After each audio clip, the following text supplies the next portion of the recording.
Okay, so nomenclature of compounds that contain a benzene ring. So because of the unusual nature of benzene, it's usually taken as the main carbon chain for compounds. So in naming, rule 1 is usually start with benzene as the main part of the name. We'll talk about phenyl in a little bit. So if groups are attached to benzene, its formula can be drawn as above using the ring or abbreviated to C6H5.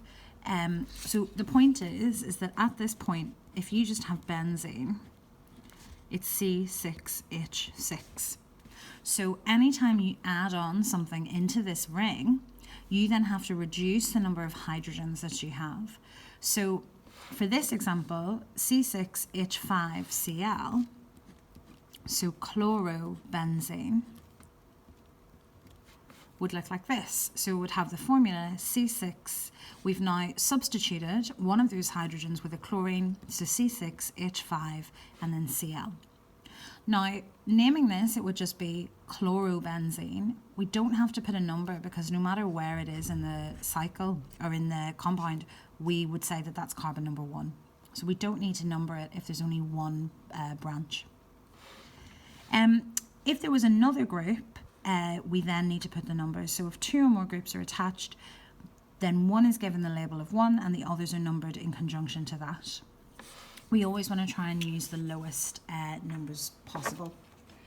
So in the first example, okay, we're going to say that this is carbon number 1 and this is carbon number 2. So this would be 1,2-dichlorobenzene. So benzene is the root of the name. For this example, we've got a methyl group here. So that's carbon 1, 2, 3, 4. So that one's going to be 1, 2, 3, 4. So 1,4-dimethyl benzene. For this one here, when you have an NO2 group bonded, that's a nitro group. So we're going to use nitro. It says it here as a prefix. So even though it looks like we're going anti-clockwise, you would still want to try and have the lowest number possible. So this would be 1, 2, 3. So 1,3-dinitrobenzene. And then this one here, we've got a couple of different branches. So we've got nitro and we've got a methyl. This is carbon 1, carbon 2 and carbon 3. So we're going to say 1,3-dinitro 2-methyl benzene. So remember, those prefixes need to be in alphabetical order. So that's why nitros come in before methyl. Now, if the benzene ring has to be named as a functional group rather than as the main chain, it's given the name phenyl. Okay, so phenols are basically molecules that have your C6H5 and then you have a hydroxy group as well. But phenyl is when, if you already have something as the suffix, we have to use phenyl as a prefix. So for example, phenylamine. So here, it's an amine because we have the NH2 group, but we cannot have, I mean, actually, technically you could say aminobenzene, but the more common term is phenylamine. Okay. Yeah, there's no such thing as benzyl, so don't try and make any of these things up. Okay, so by this point, we already had evidence that Kekulé's structure was not correct. It didn't decolorize bromine water, and all the carbon-carbon bond lengths were the same. So we didn't have a difference between single and double. They were all the same.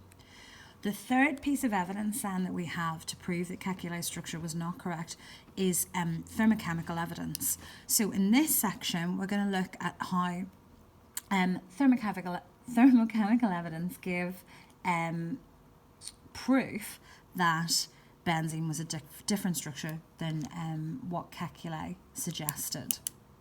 So what they looked at was the hydrogenation of the cyclic molecules, the cyclohexene.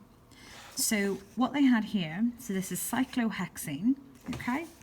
1, 2, 3, 4, 5, 6, so 6 carbons, hexene, because we've got a double bond. We don't need to put where the a number for the double bond for this one. So cyclohexene plus hydrogen, so this is hydrogenation, gives an alkene. And this had an enthalpy change that was equal to minus 120 kilojoules per mole.